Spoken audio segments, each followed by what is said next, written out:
Is proposed immigration reform leading us on a path to progress, or is it leading to disaster? A look at this controversial issue right now on Be the People. I believe in America.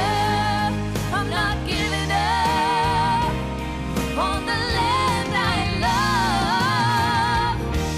I believe in one nation strong, where my heart belongs, where I call my home.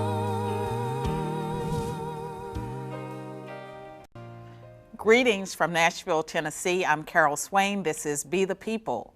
Each week we examine the social, cultural, and political issues that affect all our lives. In this program, we take on the issue of immigration reform as the Obama administration pushes ever harder for such reform.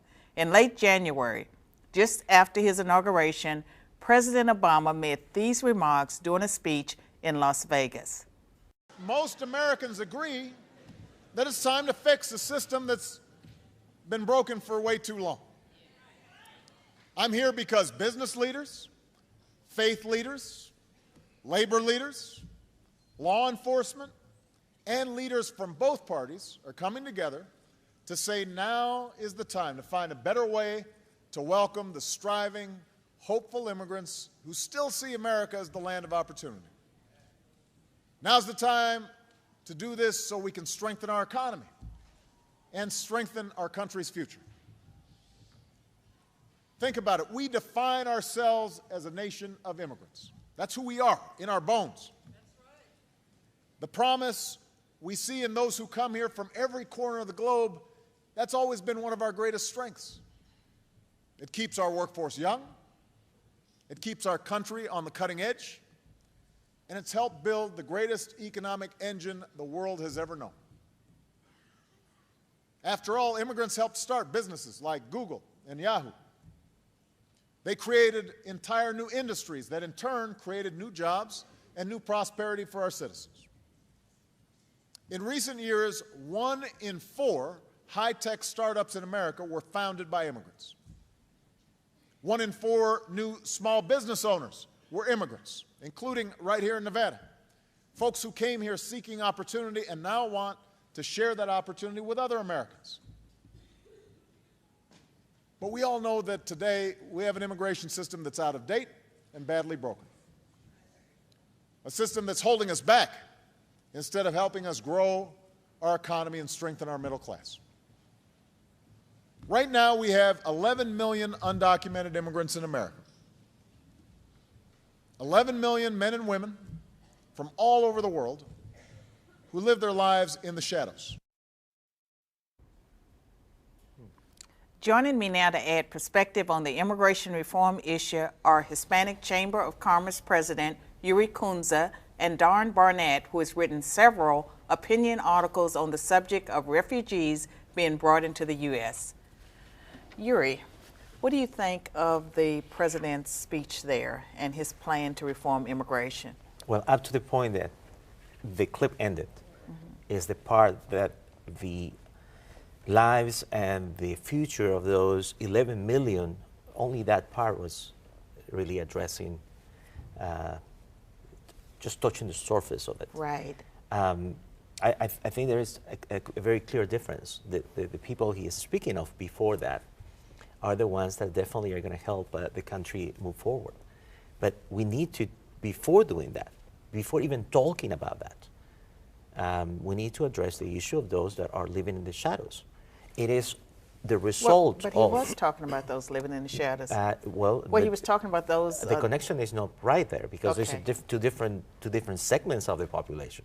The individual that is here undocumented, that has, for one reason or another, ended up in this limbo of existence, will because unlikely, they made a decision to come here, and so that's why they put themselves in that situation. They have made that decision. Some, when they were younger, they were brought. Okay. They wanted all of that, but let me hear from Don. Well, I would agree that faith leaders, business leaders, and even labor leaders most recently are for this, but it's not popular with the rank and file. It's not popular with those in the pews of the churches or the laborers themselves or the general people. So But reform, right now, reform as it's envisioned now, I think has to have a few steps before we can even talk about reform, which is basically an amnesty or a path to citizenship or whatever you want to call it. And also look at the reform of 1986, which promised something like 1.5 million and turned out double that, plus many of them did not pass the vetting. They claimed they would be vetted for work status and things like that. That did not go successfully. Now we have a number of 11 to 12 million. Bear Stearns, the investment bank, has actually put that number at 20 million. There's a number of things that should be done. Number one, secure the border.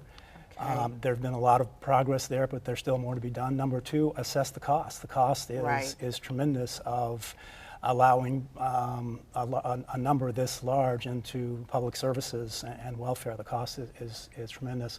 I am surprised that so far there has not been any talk of how much the cost is going to be. What's the fiscal note, if you will? The Robert Rector of the Heritage Foundation They'll give us like a bill later. 2.6 trill. Yeah. Yuri, quick point. Yeah, well, I think that, as you said, we need to address the issue of those that are undocumented first, because that's a pre-existing condition here. There are existing laws to help those that want to come into the country from foreign nations and invest into the country and create jobs and all that. There is already that in our laws, in our existing laws. But what there is not is a provision for those that came in, whatever the reason it was, they are here. So we need to see what is going to happen to them, how we're going to deal with them. And no one is really talking specifically about that. They're trying to lump them together with another segment because it's convenient to the country. And I don't have, I think you're understanding where I'm going with that. Don and Yuri, we'll continue our conversation in just a moment. One American business leader shares concerns about the downside of granting amnesty to 11 million illegal immigrants when we come back.